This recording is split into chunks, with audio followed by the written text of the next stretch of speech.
Dallas Cowboys quarterback Dak Prescott just finished his 7th year in the NFL after being drafted in the 4th round in 2016. Since then, he has thrown for 24,943 yards with 166 touchdowns to 65 interceptions. He's a 2-time Pro Bowler and has a career playoff record of 2-4. With a quarterback sample size of 7 years, you should have a good idea of where they stand amongst their peers, but with the Cowboys quarterback position, there are more questions about Dak Prescott's ability than there have been in a long time. In this video, we're going to look and see if the Cowboys have a Dak Prescott problem. Is Prescott capable of winning the team a Super Bowl, or is he just not good enough to get the Cowboys over the hump? We're going to explore both sides of the argument. I'll give you reasons I believe Dak Prescott is a Super Bowl caliber quarterback and reasons he is not. So let's get into it. When you look at Dak Prescott's career just by the numbers, he's been one of the NFL's best quarterbacks, leading one of the NFL's most potent offenses multiple times. And the same can be said for this year.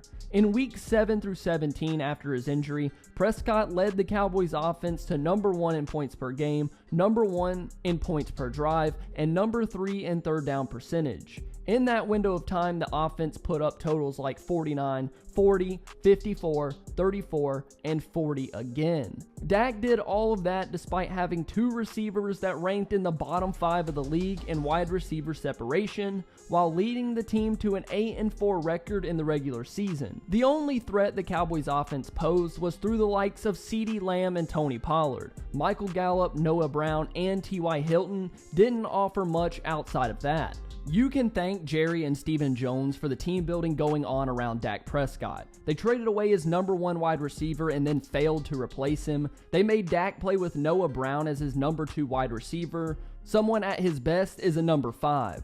Jerry and Steven decided to rely on an injured Michael Gallup and then finally signed an aging T.Y. Hilton to help their passing game. And I think Dak should get a lot of credit for what this team has done. It seems like a majority of the time the Cowboys are winning in spite of what the front office is doing rather than winning because of them. When Prescott had weapons over the past few years, particularly since 2020, he's led the league in points per game over the likes of Josh Allen and Patrick Mahomes. Now, if you're not already convinced that Prescott is going to take the Cowboys to the Super Bowl, this one play I'm going to show you probably won't do it for you. But it's important to know that Dak is one of the best processors at the position when it comes to reading a defense and picking his spots, and he's more accurate than people like to give him credit for. This one play against the Eagles in 2022, who many people called the best secondary in all of football, Dak absolutely carved them up. He completed 27 of 35 passes for 347 yards and 3 touchdowns, with the dreaded 1 interception. But on this play, you have Dalton Schultz, Ceedee Lamb, and Noah Brown in a bunch on the left side. Brown is going to run an out, Schultz a hitch route, and Ceedee a corner. By the time the ball is snapped, Dak knows it's zone coverage. Now what Dak is going to do on this play is hold Slay on Noah Brown's out route using his eyes. As you can see, it looks like Dak's eyes are locked onto Noah Brown from the very beginning. Once he's held Slay for as long as he needs, it's an easy pitch and catch because the corner has no time to make up that kind of ground. Dak delivers a good, strong, accurate throw for a Ceedee Lamb touchdown, something that Dak does consistently in his play. Quarterbacks in the NFL don't throw 37 touchdowns by accident, and they surely aren't handed $160 million contracts if they aren't good. But this video is about, is he good enough to get the Cowboys over the hump?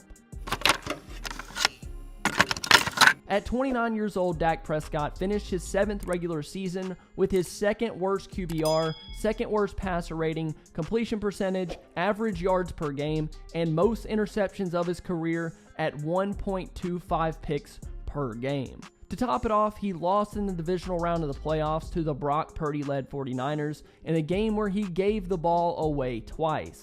The loss brought his career playoff record to 2-4, raising the concern around Cowboys fans and national media that Dak just isn't the guy in Dallas to bring them a Super Bowl. In the biggest games of his career, he hasn't been able to get it done. In last year's NFC wildcard game, he completed less than 55% of his passes for 254 yards and failed to crack 20 points. In the divisional round this year against the 49ers once again, he even failed to reach the previous year's 16-point total, completing 62% of his passes, tossing 1 touchdown to 2 interceptions. In both games, Prescott had the opportunity multiple times to drive the ball down the field to put the team up. He just couldn't get it done. Dak has yet to win more than 1 playoff game in a row. Unfortunately, it feels strikingly similar to what the Cowboys felt with Tony Romo as the signal caller. He could never get the job done in the biggest of moments. It seemed like he couldn't put the team over the top like other great quarterbacks seem to do come playoff time. The 2-4 record in the playoffs, coupled with the fact that the Cowboys haven't reached an NFC championship game in his 7-year career, it doesn't give you much hope that they will. Even if Dak hasn't been the major catalyst for every loss in the playoffs, it's hard to sit and argue that he hasn't shrunk in big moments, no matter what stats you put out there. Before we give the final answer on Dak, it would be hard to tell the full story of what has happened this year without mentioning Prescott's turnovers. Of course, that was one of the most frustrating parts of his game this year. On this play, I just wanted to look at the interception against the Tennessee Titans because I think a majority of Dak's problems stemmed from him trying to do too much. On this play, the Cowboys are in a 2-minute drill wanting points before halftime.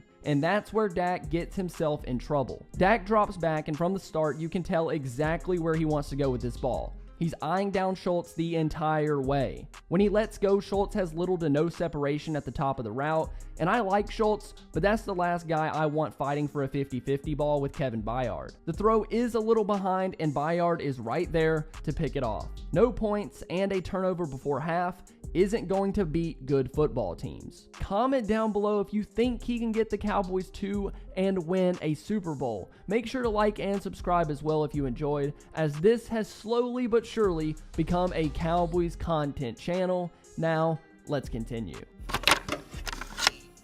The main concern for me comes with the major lack of consistency. We saw it in this year's playoffs. In the wildcard round, Dak was on fire, throwing 4 touchdowns, running in another one, not even sniffing the chance at an interception, and seemingly back to one of the best quarterbacks left in the playoffs. He then followed up that performance with one that we would all like to forget: making bad reads, not trusting his mechanics, and obviously making very poor decisions that cost the Cowboys the game. Dak has stretches where he is great, like in 2022 when he came back.